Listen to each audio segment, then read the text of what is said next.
Hey John, this is Heather Robeson, just giving you a call here real quick about the request you just recently submitted as a veteran for the life insurance options you have. You remember that, right? Perfect, perfect. Okay, I have your state of Georgia and your email is blah blah blah blah blah blah. That's correct, right? Awesome. It doesn't say here what branch were you in. When did you serve? All right, great, awesome. I appreciate you and I thank you very much for all that you did for me and giving me my freedom. It does have your birthday here as 3/14/1952. Is that correct? Or is that your Facebook birthday? All right, awesome. It doesn't say that you're married. It says that you're widowed. Is that correct? I'm so sorry about that. When did your wife pass? Awesome. Okay. Well, you wouldn't say awesome to that, but you know what I'm saying.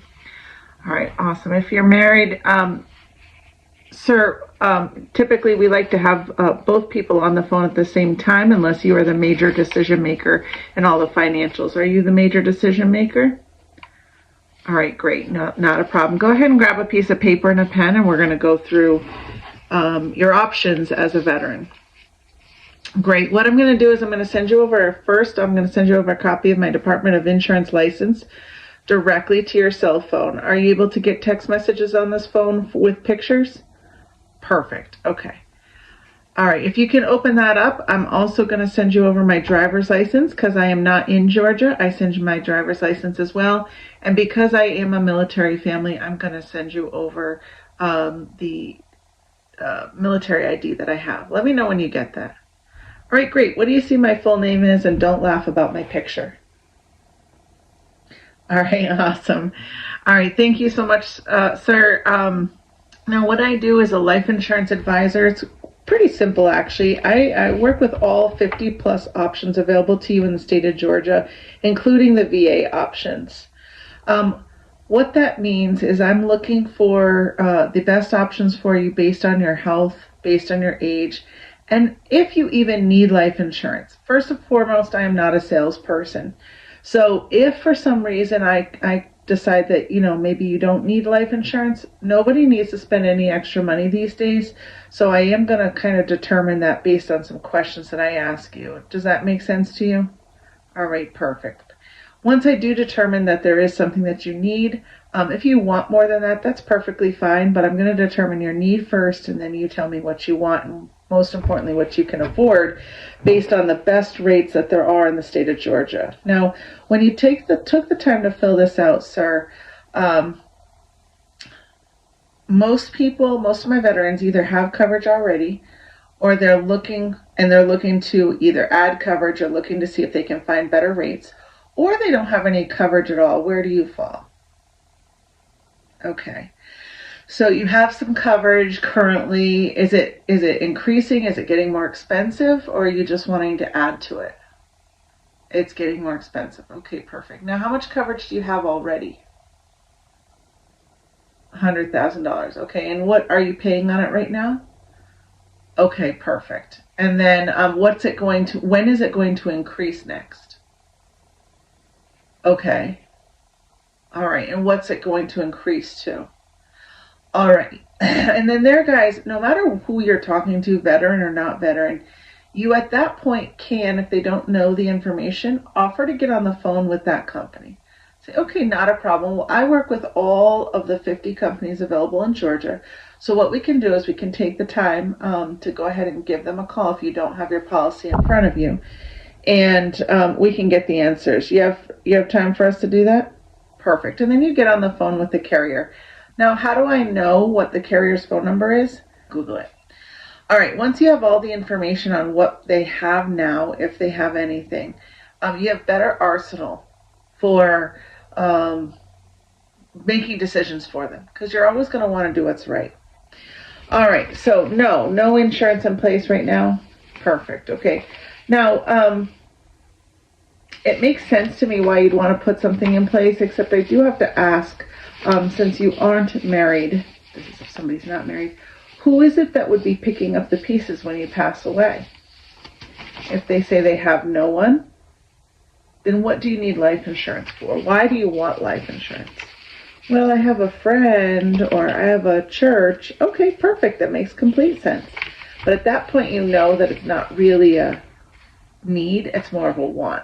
So that's where you have to tread a little lightly. Okay, so they've got kids. They don't want the kids to pay, let's say the kids can't afford a funeral, because people who can afford one, it's more of a want than a need. So now we've got a real need, right? Okay, so how it works is, what stopped you from getting coverage before now? Okay, so you thought you were indestructible. God was never going to find you a home there. Got it. I understand. All right. Have you been declined before? Unable to find something that fits your budget? Okay, those are good questions. And when you pass away, sir, you know that the VA is going to give your family a few little things here and there, but as you know, unfortunately, our VA in our country doesn't do a ton for the veterans. So, do you know what you get as a veteran? Okay, let me explain. And then there's a website that you need to research yourself. And when you research it, it's the VA website. It's simply va.gov/life dash insurance, and just search around on there. All right, sir. So with that being said, are you more of a cremation type family, or do you do burial, or do you not care, or are you unsure? Okay. All right. And you know the national average for a civilian for the funeral of a burial is 15,000. The national average for a civilian for cremation is around 5,000. So you do get a little bit of a discount as a veteran. It doesn't, it's not a lot. It's around, 1 to 3,000 for cremation, and probably, with the funeral and stuff, and probably around 10 for the burial, depending on what kind of after party the family has. So, all right, as a licensed broker, my job, like I said, is to pull up all 50 carriers, including the VA options and the civilian options, to see which one is best for you based on your age and your health. I am going to spend a couple of minutes going over your financial situation. I want to make sure that, you're not breaking the bank, that you can afford this, because no insurance is good if it's not there, right? And I don't want to get you declined, so I'm going to ask you some health questions as well. Please just be as honest as possible, because obviously if you get a decline, it means that either you didn't know something was there, or, you're not wanting to tell me the truth. To me, I'm not judging you. So, all right, couple discount questions here. Are you a smoker or non-smoker? Height and weight? Perfect. Last discount question. Do you, like most of my veterans, use a credit union or regular bank with a routing and account number, or do you use a credit card or debit card? Okay. Now here's the thing. They are going to require that once we find that they probably will approve you, but we have to get that final approval with all of the information, as that will be your payment method. Does that make sense? All right, great. Now let's go into those medical questions, because we can't just get this. We can't just think about it. We have to actually get approved for this. So in the past 2 years, have you had anything or been treated for anything with your heart? Any medications? No? Okay, perfect. How about your lungs? And I'm not going to ask your wife or your kids, but how about your brain? Okay, awesome. Any past cancers? You in a wheelchair? You in oxygen? Are you on oxygen? Any pacemakers you're forgetting about? All right. Any medications for chronic pain, liver disease, anything for your kidney, diabetes?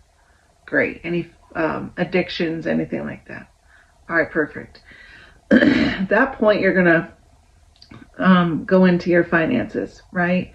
Because if they have finances, you might want to pivot to the IUL. If they don't, you're going to probably, I'm not going to tell you what carrier to go with, because it's going to be dependent, but remember, at that point, you're going to start thinking about either, contacting your upline, or you're going to already know how to kind of pivot into a carrier. And then we talk about the finances. Do you have anything else that acts like life insurance, although you could have done that before? Anything financially that you can leave to your kids, anything like that? Any money left at the end of the month that you're putting into savings, or anything that they could use or you can use as leverage to have money for life insurance. Okay. Now, once we do that, we determine what kind of policy they need, what policy they qualify for or could qualify for, and then which one we're going to apply for. Now, if we have one that, we think that we're going to apply for, say, okay, sir, so it looks like the, one of the things I do is like, you need $15,000. You need $15,000. Your kids don't have that to bury you. $10,000 will be significant for for your kids to bury you as a veteran, but another $5,000 might be nice. So, and I think it fits his budget, so then I present those numbers. Now, I only present that number most of the time. I don't give 3 options. I say, this is the one I think you need. If you want more than that, I can go more. If you can't afford $15,000, then I can go less. I can go as low as $5,000 with any of these companies. And then I present the number. He says, well, how much is $20,000? I say, well, how much is your budget?